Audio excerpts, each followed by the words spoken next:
What's up, boat lovers? Today we're working on an 80-foot Marlow. We're going to be working on the 100 amp shore power cable because there's an issue with the locking ring that is missing on the pedestal, and also there's a cut in one of the wires. But we're going to be doing some also maintenance on the pulley system, which I'll show you in detail what we're going to be adding to. So stay tuned.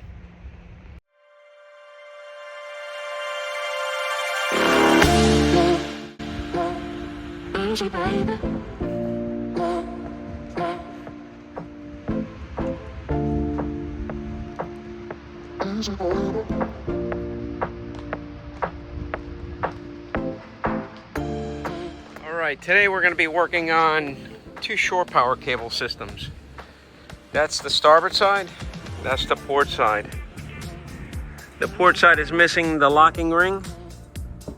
That could have been broken, dropped, or crushed or whatever, so he needs us to put a new locking ring on this one so it looks like that side. But also there's a situation with the cable there.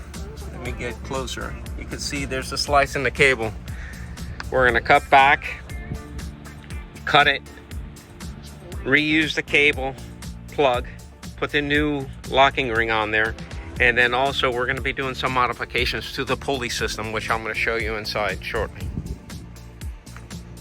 All right, we're in the crew quarters. Now we're going into the aft portion of the boat. This is the port side. You could actually see the 100 amp shore power system there, and then we got another one on the starboard side. The starboard side is all intact, but what we're going to do is we're going to go through the pulley system over here, verifying that the tension on the cable is correct and all the pulleys are nice and tight. But we're going to be putting a boomerang system on this. I don't think I've showed you that, but if you notice forward, let me get a little bit closer. If you notice forward over here, there's a little bit of too much of a gap. That could create a bind and the cable could actually drop down and get stuck in that corner. So we're gonna put another pulley system closer to that roller guide assembly up there so that there's no open gap there. So that's the starboard side. Now let's go to the port side. Port side here. Ouch.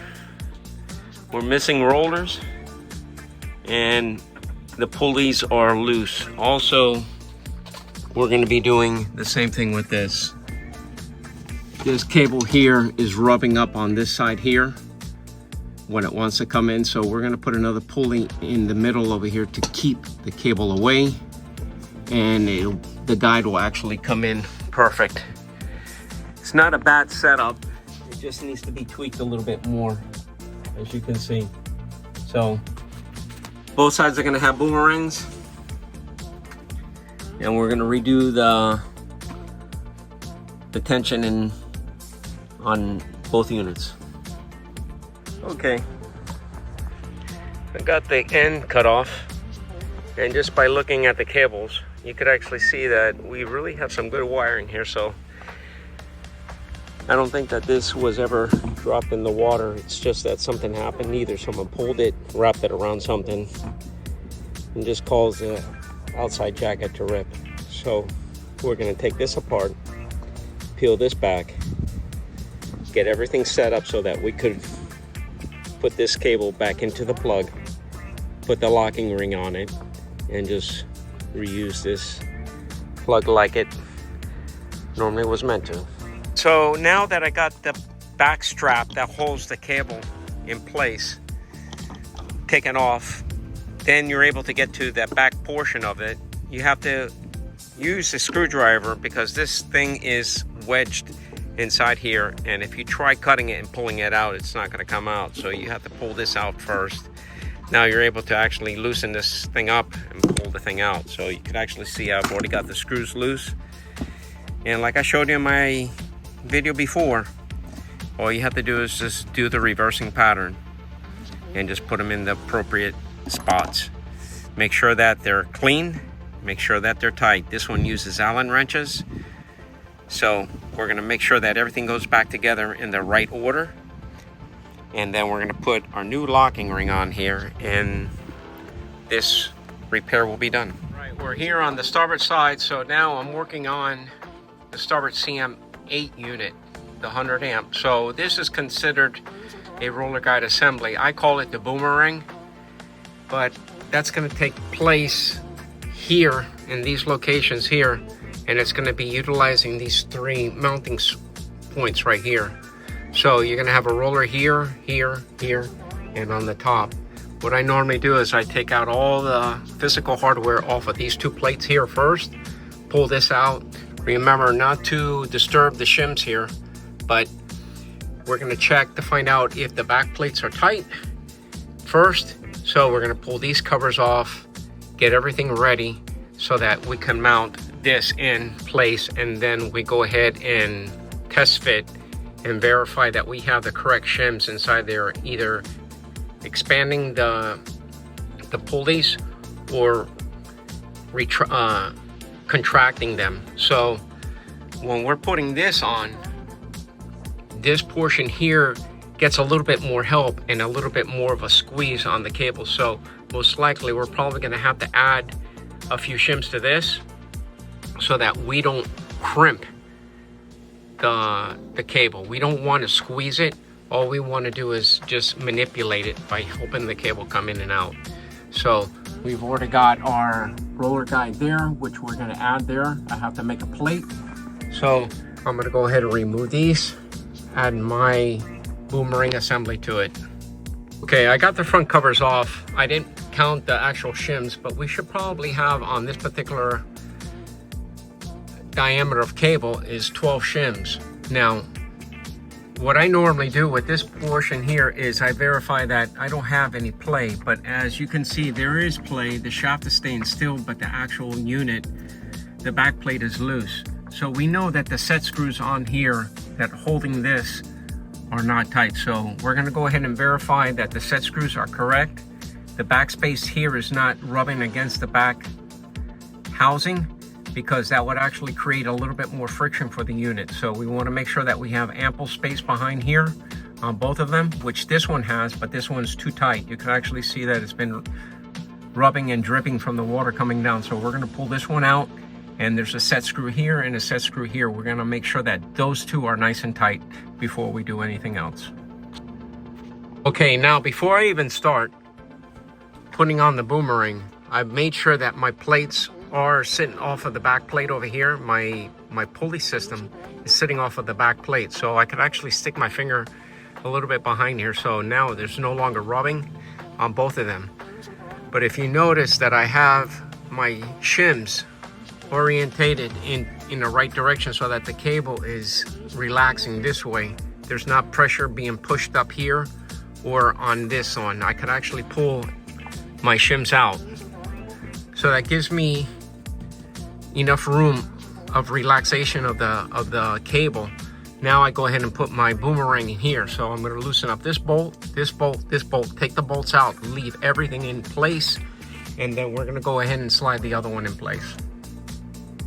All right, before we go ahead and mount this, the trick to this is it comes assembled just like this with the tape on it. Now the tape is holding a set of a pulley and a washer on the back side. I normally leave the tape on, and I only rip out the portion where the cable is going to go so it doesn't interfere. But if you look on the opposite side, I still have my tape. So now this thing is going to go on just like that, and I'm not going to be worried about losing any of my washers. Now if you get everything all aligned right, you should have this washer in place here. This washer has a tendency to drop out, so make sure that you keep this washer here.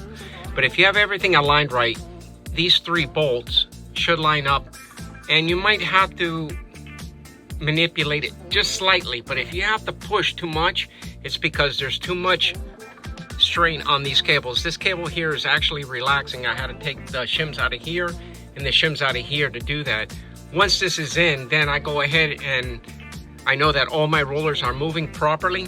Then I'll go ahead and I'll rip off the tape, and I'll go ahead and start making sure that I have the proper count on the pulley, on the front portion of the pulley detention for the cable grip.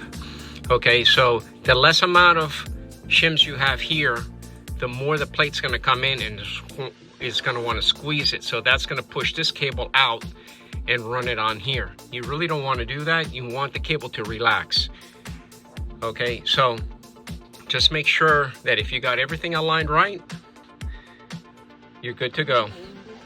All right, so we got all my hardware tightened up. All my rollers are able to move freely, okay, except this one because there's tension on this one and there's a little pressure on this one. And I measured, or I counted the shims. There's supposed to be 11 white shims and 1 black shim, so a total of 12 for this particular diameter of cable. So through the years, the older the cable gets, the more thinner it gets. So that means you're probably going to have to take shims out when the cable gets old. But this cable has a good elasticity to it, so it's not dry rotted. It's just dirty. The captain's going to clean it up. But the outside, you could actually squeeze it, so you know that it is a good cable. If you go to a cable and it's dry and it's hard to bend and all that, then you know it's either time to replace the cable or measure the diameter of the cable to verify that you have the correct shims on here. Otherwise, if it slips when it's older, it's because there's too many shims.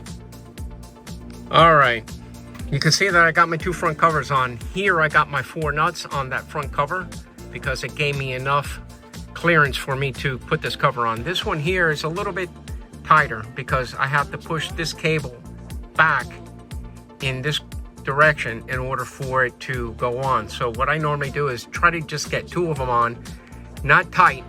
Do not tighten these down yet until you actually exercise the unit. So I'm going to go ahead and turn it on and turn the system on so that these pulleys will turn in the direction that I need to. So now this portion will be down here and I'll be able to tighten it, and then this will start manipulating the cable in the direction that I need it to push. So the same thing here. Once you do it a few times and you get the cable to go in and out a little bit, then you're able to come back and tighten these down so that the front faceplate is sitting right on top of the spacer washers. Okay, like I say, you don't want to take too many of these out. You really don't want to bother them unless you know that you are squeezing this cable too much. Okay, if you squeeze it too tight, you'll rip the jacket, and that's going to be one costly mistake. Now that you have the front plates on and you tighten them, a good way of knowing that you have the correct spacing for both of these and the back plates are spaced right is by looking in the center hole over here. It should come somewhat close to each other, knowing that you have the correct shims and the backspace. Now, it might come out a little bit more than the other one, depends on the backspace on here, but we know that we're very close to each other. If you look at this one and you look at this one, they're very close to each other. So I know that this is tightened and this is tightened. So now we're gonna go ahead and test the unit out. We got the starboard side taken care of with the boomerang and all the alignment and the adjustments done correctly on this side. We're gonna go ahead and work on the port side and come back to this bracket here, which I'm gonna make a bracket that comes from here and has a crossbar on top of here. So this portion will actually sit something like that so that we don't have this much of a gap inside here. So I'm gonna go ahead right now and work on the port side and do the exact same thing. Alrighty guys, I got this one in. This one was my hard one. I always say to myself, always you do the hardest one first, but somehow, some way I did the easy one first. So this one is a little bit difficult because you can't actually see, you can't put your head in there. So it's all about touch and feel in there. Make sure that you have the washer correct in here, all of these things out. In order for me to do that, I had to take some of these spacers out on both pulleys. But when I tried turning the motor or turning the pulleys, I couldn't turn it at all. I even tried it electrically through bypassing that relay switch, and you could do it through this switch because this is the in and out switch from the outside. So I couldn't even make this thing turn from inside. So, but you can see why something's taken out. That's the motor. So the motor actually froze up on this, and that was another issue that the captain was telling us it wasn't working in or out. So I thought majority of the time it's the relays or some sort of in or out roller guide assembly. But when I try turning this, the motor is so tight to turn. So we're gonna end up replacing this motor with a new motor, and that's only installed by 2 bolts. Those bolts right there. You just take those 2 out and slide the thing out. Now when you do take this motor out, make sure that you try taking it out as a whole unit, because this motor will split on you if you don't have a backing nut on here. And if you do purchase a new motor from us, it will have a new bolt, 2 new bolts, and it'll have a nut. So when you do that, you have to take the nut off, insert it here, and then tighten it down. If you put it with the nut on here, it won't turn and it won't work right. All right, so make sure that you get a new motor, take the 2 nuts off, hold the things together without splitting it, and then you put it inside the hole. There's no real orientation on how this goes in, but if the cable's on the bottom, that's where you want to put it. If the cable's on the top, that's where you put it, because this is only long enough for the way that it was installed. All right guys, I got the roller guide assembly connected, and I got my forward roller that builds up that space a little bit so that there's no possibility of a cable droop inside there. Guys, it's just like building an erector set. Okay, so some of my old timers from the 70s and the 60s, you know what the erector set is, guys. And for you people that don't, just take your head out of the gutter. All right, it was a kit that you could actually assemble and build kind of nice neat structures out of that thing. So, but yes, it is a erector set on steroids. Okay, so we got that done. We got the motor replaced, which is the old motor's there, and when that motor went out, it took out the relay. So we're gonna end up coming back to replace the relay because we've got voltage coming in. This is the motor here, so if you guys want to test it to find out if the relay is bad, just jump these 2 wires with this to find out if the motor goes in the direction that you want to. If you hear the motor work, that's fine, but also these are your out and in limit switches. So I've already tested them by jumping them together and nothing happened. So the activation switch on this point here to tell the relay inside here to turn the power on to the motor is completely gone. So this side is completely done. A nice good install. And we'll go to the starboard side. You can actually see here, we got all the cables going.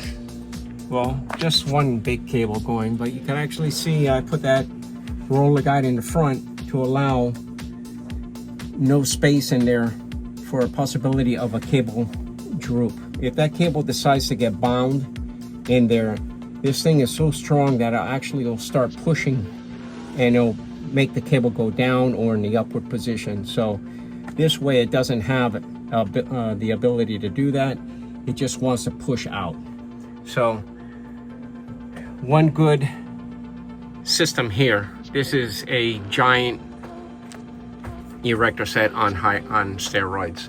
We've already tested the relay. Everything works on this side because we never had any problems with the motor. And we'll come back and replace that relay and then test.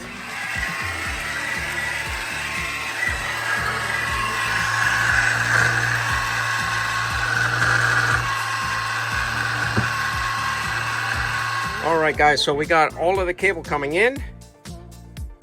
That's majority, I would want to say probably about 90 feet into that bucket. So we got all the cable coming in. Before, the customer was never able to do this. So now we got all the cable in. Now we're gonna go ahead and start taking the cable back out. So the limit switches are working on the in and out. Now we're gonna take it all the way out.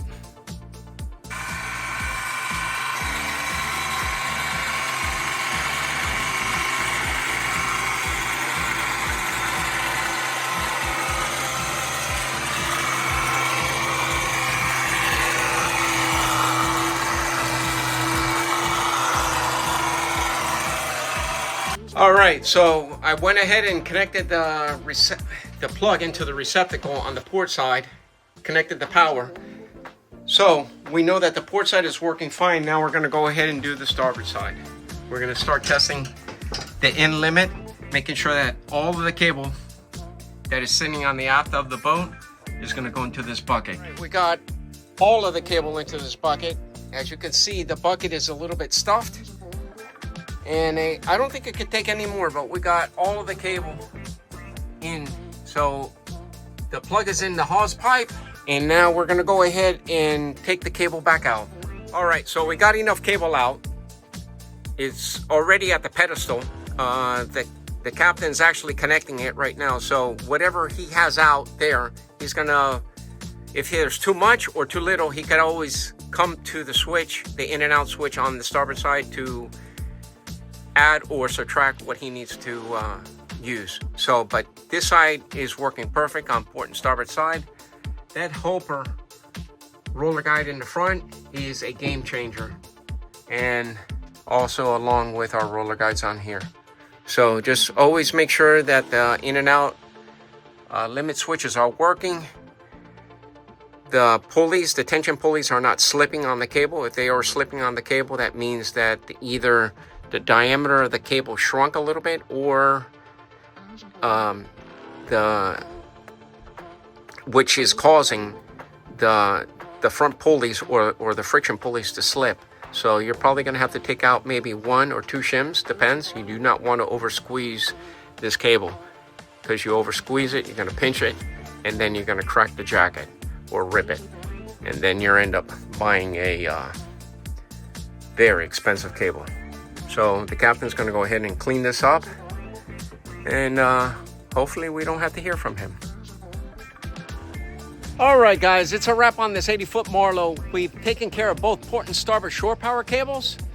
As you can see, we added 2 boomerangs for the cable management, and we added 2 roller guides that are in front of the unit, so that if the cable does droop down into the pocket, if it does get jammed in there, it's not gonna tangle the cable up and make a mess out of the whole system. When this cable gets jammed, most likely you have to take all the rollers off in order to get that knot out. But by doing this, it prevents the cable from getting into that situation. So you've seen us do that, but we also ran into a little bump in the road with the motor and the relay. The relay was the real bump, but we suspected that we had a situation with the motor going bad, so we replaced the motor. But then we found out that the current draw fed back into the relay and burned up the relay. So we had to come back the next day and install a new relay. So, but after all said and done, we got all the adjustments done. The motors are working. We tested in and out just inside the boat, but then we did a full run on both port and starboard, in and out, and both cable management systems works flawlessly. But now the captain is going to take out all the cable, and he's gonna do a nice deep cleaning on those cables so that he could put them back in there, and the whole system will look nice and clean. So this boat is ready for the weekend. Like I said, I was promising him that my job will be done as long as I have all the parts, and luckily we were able to take care of this customer before his weekend sale on Saturday. So guys, if you have any questions or any comments, just let us know in the comment section below. We'll be more than glad to help you in either way, by either trying to sell you the part or by helping you by doing a service on any of your projects. So we're more than glad to answer calls. Just let us know. Like and subscribe.